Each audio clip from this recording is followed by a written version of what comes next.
Well, reaction versus response. This is one of my favorite topics that we talk about a lot with our businesses. And so, as we go through this topic, I'm going to focus in a little bit on how they can directly impact conflict in a productive or destructive way. And so, just be thinking about some of the most recent conflicts you've had and how your response may have changed based on what you're about to learn right now. Okay, so if we reacted to a situation, maybe it didn't go so well. And if we respond to a situation with a little bit of thought, we may have a better outcome. All right. So, hard skills versus soft skills. So, we work with our clients, as you know, on both the technical and the people skills. And we always stress how these people skills make such a incredible difference in the overall success of the person and the company. For those of us who work continuously to develop our people skills, we know that this is a lifetime thing. This isn't you learn it and then you know it and then you move on. No, this is something you continuously improve it throughout your entire life. And so, one of the statistics we talk about all the time is that we increase our overall career success by 85% just by working on these people skills or these soft skills. So imagine, right, if everybody in an entire business was doing this, how much more likely that business would be to thrive and completely flourish. So today's topic digs in a lot into these people skills. And as we move into 2024, these Whiteboard Wednesdays, we're going to be really deep diving into different people's skills. So please invite your friends, colleagues, family, just to check it out, because this is one area we don't ever want to stop developing. Okay, so overall workplace communication. So go ahead and put your responses in the chat. Based on a research conducted by, it's a US firm, it's called Gartner, poor communication equals what percent of corporate errors? Those are great answers. Yeah, keep them coming. All right. Poor communication is responsible for 70% of corporate errors. And these statistics, just the few that I've told you, they show how critical effective communication skills are in the workplace. Okay, so reaction versus response. So a reaction is something that's usually quick, and then the response is something it's a little different, right? There's that pause for thought. There's evaluating the situation. Reactions tend to be tense, they're stressed, they're very aggressive, whereas a response is not threatened. It remains calm.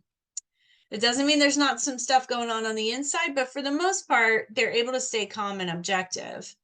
Reaction really considers my self perspective, like, oh yeah, or it's me against you, right? That's a reaction. Whereas responses are considerate of all. They're looking at the entire situation and considering how it's going to not only impact them, but also impact other people.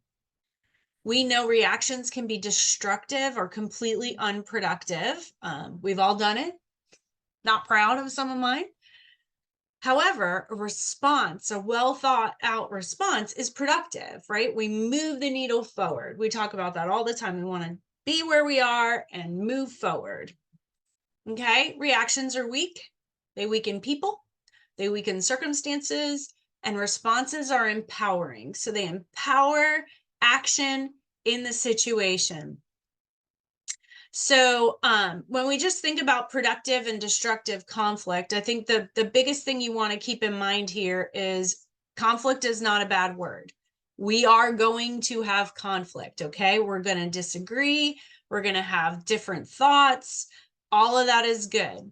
What we want to make sure is that when we face these situations when we're not in agreement or we have differing opinions, right?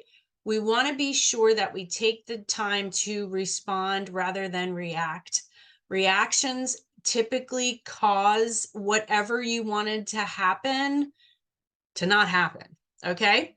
So let me give you just a little example here. So we have the stimulus, right? So the whatever the circumstance is, and a reaction immediately goes to action. Okay. So it's stimulus, action happens quick. Whereas a response,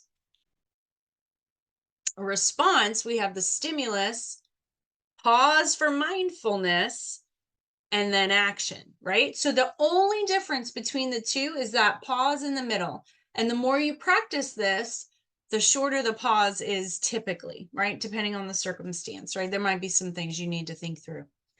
And just in case you're wondering what mindfulness is, I'm not talking, everybody says, oh, kumbaya. I'm like, no, I'm not talking about that. I'm talking about this is intellect, right? So this is emotional intelligence. All mindfulness is simply being fully present and aware of the situation. Okay. This is being intentional, engaged, where you're seeking to understand and not judge, right? Because like we always say, if we're judging, we're never going to get to trust. So we want to graduate from judgment, move to understanding. We want to get respect. We want to show that we value someone. And then eventually we earn their trust. Okay. This mindfulness, just a little pause in between what stimulates us and how we act upon it, is a game changer. Real quick example. So we have a trusted employee. They come to you, they let you know they think another coworker's lying on their timesheet. A reaction, quick to fire, accuse, right? Jumping to conclusions, not doing any homework. This is just in the moment. Yeah, let's go get him, right? Where we have a response, we're going to ask questions. So we want to gain an understanding of the situation. Regardless of what you think, if you're not hearing it firsthand and you're not experiencing it firsthand, you better be going to ask some questions so you can better understand the situation. That's a response. Okay. Another example. Your partner or coworker does that thing that drives you crazy. Okay. One thing I want you to kind of keep in mind, just think of somebody, right? Could be a spouse, could be a coworker, whoever it is, right? They do the thing that drives you bananas. You have to notice where you feel it. Okay. Where do you feel it? So for me, my chest gets really tight. Okay. Sometimes I get kind of hot under the collar. I'm really aggravated, right? Where do you feel it? Because now that I know that, if my chest gets tight or I start to get the sweats or break out, okay, if I know that that's happening, that's my body reacting. Okay. So look, I'm not talking about real traumatic, uh, you know, situations where you really just have to react and go. I'm talking about normal day-to-day things that happen in the workplace. We notice where we feel it.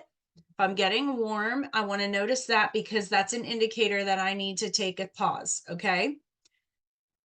So reactions would look something like you vent to somebody else.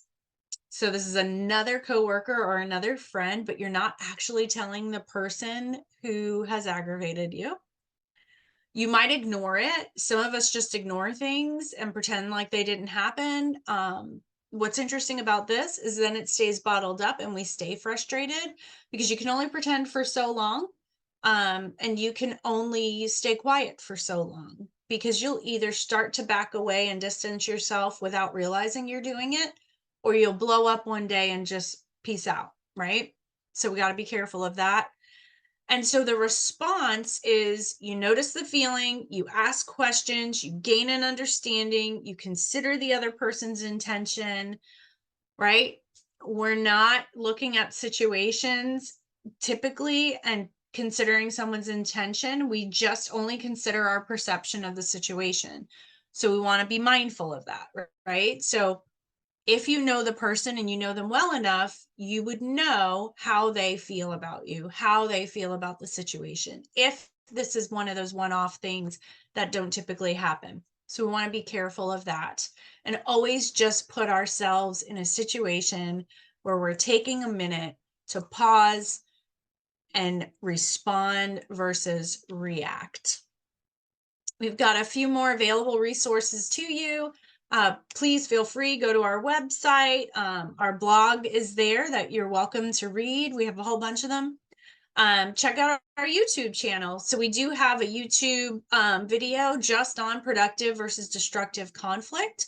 And we also have some other videos in there that might be helpful to you.